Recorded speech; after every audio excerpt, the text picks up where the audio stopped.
Frère Soara, merci de nous recevoir chez vous. Un deuil de 3 jours avec les drapeaux en berne à la suite du décès de 21 de nos compatriotes, dont 20 militaires et un civil à la suite d'une attaque terroriste dans le département de Tera. Cet événement tragique intervient alors que l'armée nigérienne intensifie ses opérations de sécurisation du pays avec l'élimination d'un des leaders influents de l'État islamique au Niger, Abdoulaye Souleymane Idoual. Le commentaire avec Mustafa Abdrahman Zongoma. L'attaque meurtrière contre un détachement des forces armées nigériennes a eu lieu le 25 juin 2024 aux environs de 10h30 dans le village de Tassia au sud de Banjo, dans la zone de Tera, région de Tillabéri.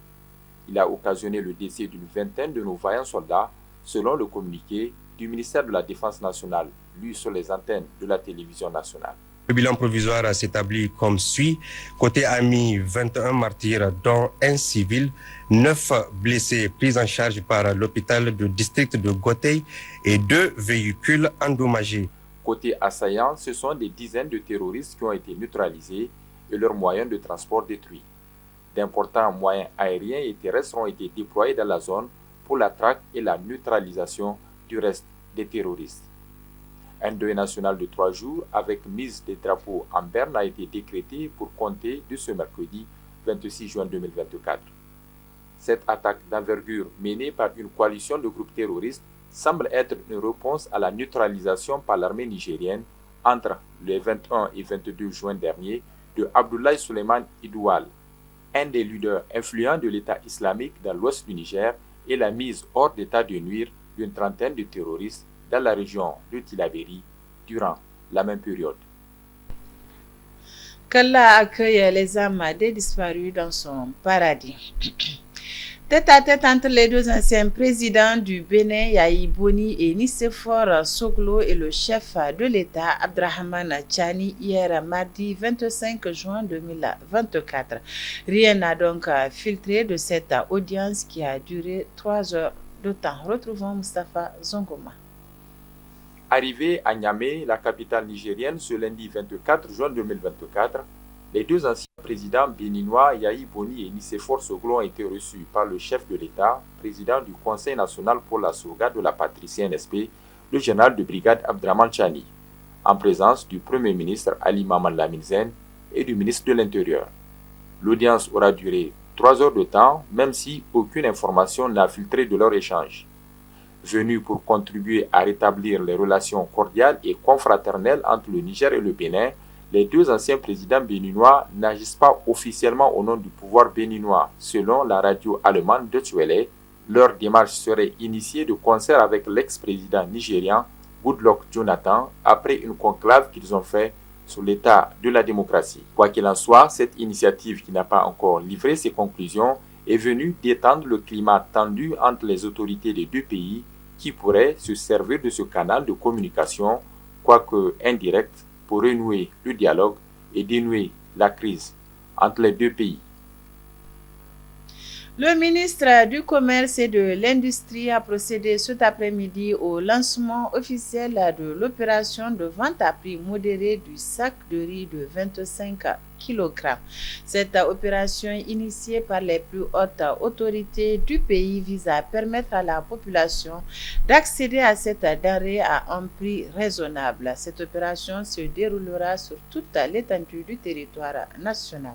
Le compte-rendu avec Boubacar Amadou et Rabiou Labo. Le geste est simple, mais plein de sens. Il marque le lancement officiel de l'opération vente à prix modéré du sac de riz de 25 kg. Initiée par les plus hautes autorités du pays à travers le ministère en charge du commerce et exécutée par l'Office des produits vivriers du Niger OPVN, cette opération qui se déroulera sur toute l'étendue du territoire national vise à permettre à la population d'accéder à cette denrée. C'est à un prix vraiment accessible au coût de 13 500 francs le sac de 25 kilos. Donc dans l'avenir, en tout cas à partir d'aujourd'hui, vous allez assister effectivement à ce genre d'opération sur l'ensemble du territoire national. Ce n'est pas uniquement ici au niveau de Niamey, mais c'est une opération qui va s'étaler à tous les niveaux. Au coin les plus reculés du Niger, en tout cas, il va y avoir ces opérations. Et Inch'Allah, ça va continuer. C'est le rôle régalien de l'État que nous sommes là en train de lancer. Donc c'est une manière de dire que l'État est là à côté du peuple. Donc Inch'Allah, c'est sur instruction du chef de l'État, du président du Conseil national pour la sauvegarde de la patrie que cette opération a été lancée. Que nous avons au niveau de la ville de Niamey une dizaine de points de vente. Donc tous les points de riz du Niger vont être utilisés. Cette opération dénommée Zanchan Kassa Labousseni se déroulera loyalement et dans la transparence totale. C'est pourquoi le ministre en charge du commerce en appelle au bon sens des acheteurs et des vendeurs au niveau des différents points de vente. Donc c'est une manière pour avertir les gens. C'est vraiment le rôle de l'État que nous sommes là en train de mener. Donc gare à ceux qui seront tentés de tricher. Il faut que ça soit clair. On s'adresse aussi bien aux distributeurs, ceux qui sont là en train de vendre, que ceux qui viennent acheter. En tout cas, c'est de part et d'autre. Donc toutes les dispositions seront prises pour que ce riz-là parvienne réellement aux vrais nécessiteux. Une aubaine pour les consommateurs qui achetaient auparavant le sac de riz de 25 kg à un coût très élevé. Nous remercions le CNSP, avec à sa tête le général Kiani. Nous remercions le Premier ministre, son Excellence Lamine Zen, avec son gouvernement. En particulier, le ministre du Commerce, son Excellence M. Seydou Asman. Nous remercions l'OPVN, avec à sa tête le colonel Sidi Mohamed, qui ont bien voulu mettre à la disposition des populations nécessiteuses la vente de riz à prix modéré.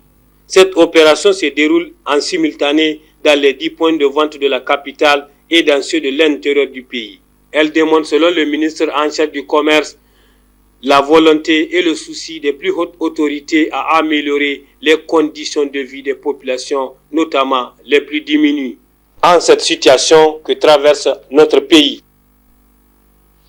Le 26 juin est décrété journée internationale de lutte contre l'abus des substances illicites et des drogues. À Maradi, les autorités régionales ont commémoré cette journée à travers l'incinération d'une importante quantité de produits stupéfiants et de drogues. Le point avec Youssouf Haïdara et Ibrahim Amadou. La région de Maradi a commémoré la journée du 26 juin dédiée au plan international à la lutte contre l'abus des substances illicites et les drogues à travers l'incinération d'une importante quantité de drogues et stupéfiants interceptés grâce aux efforts de nos forces de défense et de sécurité. Les quantités en une année qui ont été saisies par nos FDS et dont la confiscation et en vue de leur destruction ont été ordonnées par nos juridictions. Donc c'est le lieu ici de les féliciter, de les appeler à plus de vigilance, parce que nos rues, aujourd'hui, pullulent de toxicomanes, pullulent de malades mentaux, liés essentiellement à la consommation de drogue. Donc pour cela, c'est une lutte commune, une lutte de tout le monde, et nous devons la gagner. Donc, pour cette journée, nous avons en fait incinéré les quantités suivantes de drogue. 294 979 gélules de prégabalé, c'est les cartons que vous voyez, les 20 cartons là. 38,995 kg de cannabis, 194 briques de cannabis, 989 cornets et 61,5 boules de cannabis. 34,373 comprimés et gélules de tramadol. 2314 comprimés de tramaquine, 22 979 comprimés de diazépam, 16 908 comprimés d'Exol et 1899 comprimés de Rohypnol et de B15. La lutte contre le trafic de stupéfiants et leur consommation est plus que nécessaire, car c'est la jeunesse qui est la principale victime, selon le gouverneur de la région, qui invite l'ensemble de la population et les leaders d'opinion à s'engager pour lutter efficacement contre la drogue pour sauver la jeunesse. Nous avons la drogue dans nos écoles, la drogue dans nos quartiers, la drogue dans nos marchés. C'est pourquoi nous lançons un vibrant appel à toute la personne de la région de Maradi, les leaders religieux, les chefs coutumiers, les leaders d'opinion, la FDS bien sûr, pour que tous ensemble, on s'engage à lutter contre ce fléau qui met en mal notre jeunesse. Les conséquences de la consommation de cette drogue est sans commune mesure sur notre jeunesse.